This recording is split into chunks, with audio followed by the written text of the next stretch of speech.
سر پوری دنیا میں سیڈیشن اور کنٹمپٹ آف کورٹ تقریباً ختم ہو رہی ہے یا اس میں تبدیلی لائی جا رہی ہے. کیا آپ نہیں سمجھتے اب پاکستان میں ان قوانین میں تبدیلی لانی چاہیے؟ ضروری ہے، اس پہ سوچنا چاہیے، مل بیٹھنا چاہیے، تمام سٹیک ہولڈرز کو اعتماد میں لے کے اس کی امینڈمنٹ ریکوائرڈ ہے، وقت کی ضرورت ہے. اسٹیٹمنٹ آئی ہے رانا ثناء اللہ صاحب کی طرف سے کہ پنجاب اور کے پی میں گورنر راج لگانے پر غور کیا جا رہا ہے، اس چیز کو آپ کیسے دیکھتے ہیں؟ وہ ہر انکانسٹیٹیوشنل چیز سوچ بھی سکتے ہیں، کر بھی سکتے ہیں.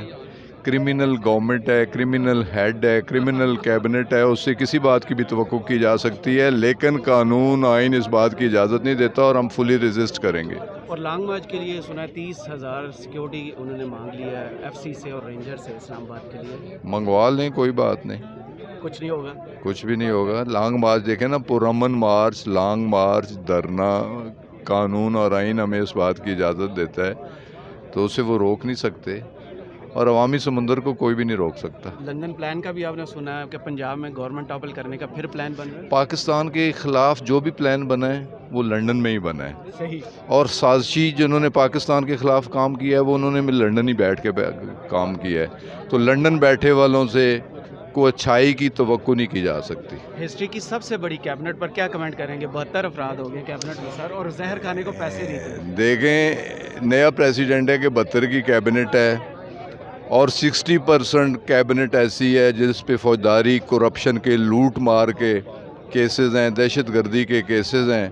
تو اگر جس کیبنٹ کے 60% وزراء کرمنل ہوں، ہسٹری ہولڈر ہوں، تو ان سے اچھائی کی توقع نہیں کی جا سکتی. السلام علیکم جی. سب سے پہلے تو میں آپ کو یہ بتاتی چلوں کہ جو کنوکٹڈ ہیں اور وہ لندن میں بیٹھے ہوئے ہیں اور وہاں پہ اتنے امپورٹنٹ ڈیسیجنز کے لیے ان سے مشاورات کیے جا رہے ہیں، اس پہ کوئی ایکشن نہیں لیا جا رہا. اور خان صاحب جو کہ ہمیشہ لا اینڈ آرڈر کی بات کرتے ہیں. آپ نے لندن کا ذکر کیا، لندن میں ایک نیا پلان بنا ہے. ایک تو آرمی چیف کی جو ایکسٹینشن ہے وہ نواز شریف صاحب فیصلہ کریں گے، مجرم کریں گے، اور دوسرا پنجاب میں حکومت ٹاپل کرنے کی باتیں سامنے آئی. ان چیزوں کو کیسے دیکھتے ہیں؟ جی بس ابھی ہمارا جو اگلا لائے عمل ہے وہ یہی ہے کہ ہم لوگ خان صاحب کی کال آئے گی سیٹرڈے کو، ہم اپنی جو اگلی لائے عملی ہے اس پہ انشاءاللہ ہم لوگ فوکس کر رہے ہیں. تو انشاءاللہ ہم لوگ نکلیں گے خان صاحب کے لیے، اور یہ دونوں ان کے جو یہ پلان کر رہے ہیں ناکام ہوں گے انشاءاللہ. گھبرا تو نہیں رہی پی ٹی آئی؟ جی بالکل نہیں گھبراتے. آپ دیکھ رہے ہیں یہاں پہ آپ کو گھبرائے ہوئے لگ رہے ہیں، ہماری تیاریوں سے لگ رہا ہے کہ ہم گھبرائے ہوئے، تو بالکل. بسم اللہ الرحمن الرحیم. نصرت واحد میں فرام سندھ. دیکھیں، میں سمجھتی ہوں کہ خان صاحب کے اوپر بالکل غلط مقدمے ہو رہے ہیں، اور ایکچولی جو لوگ کرنے والے ہیں ان کو پتہ ہے خود کتنے بڑے بڑے کرمنل ہیں وہ. اب 3-4 مہینے میں انہوں نے کوشش کی کہ کہیں سے کوئی چیز نکل جائے.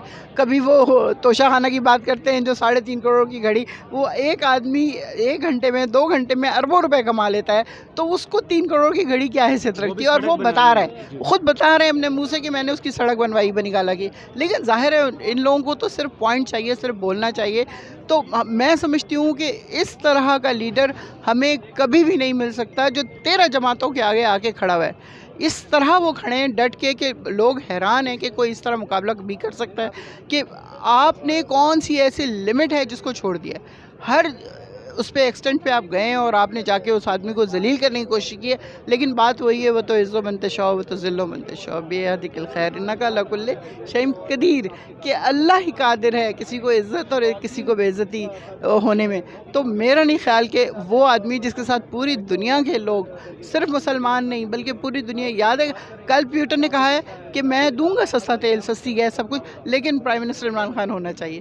تو یہ بات اس کی وجہ کیا ہے؟ اس لیے کہ وہ ایماندار ہیں، ان کو پتہ ہے جو کچھ بھی دیں گے وہ لوگوں کے لیے استعمال ہو رہا ہوگا. یہاں تو کچھ بھی ایسا نہیں ہوتا. ان کو آپ یہ دیکھیں کہ پوری دنیا ان کو مدد نہیں کر رہی، جو مدد کر بھی رہی ہے وہ NDMA کو کر رہی ہے یا آرمی کو دے رہی ہے، ان کے ہاتھ میں نہیں دے رہی. جو سندھ میں آئے ہیں، آپ یقین کیجئے جو سپورٹ آئی ہے، جو فنڈ ریلیف کے لیے جو چیزیں آئی ہیں وہ انہوں نے دبا کے رکھ لی ہیں. کمشنر، اسسٹنٹ کمشنر وڈیروں کے گھر پہنچا رہے ہیں. بات کی مجھے ایک بات یاد آ گئی، وہ تو کہہ رہے تھے سیلاب زدگان کو فری میچز دکھانے کے لیے ہم ٹرانسپورٹ دیں گے. بغیرت ہے. کام پہ لگے ہوئے ہیں.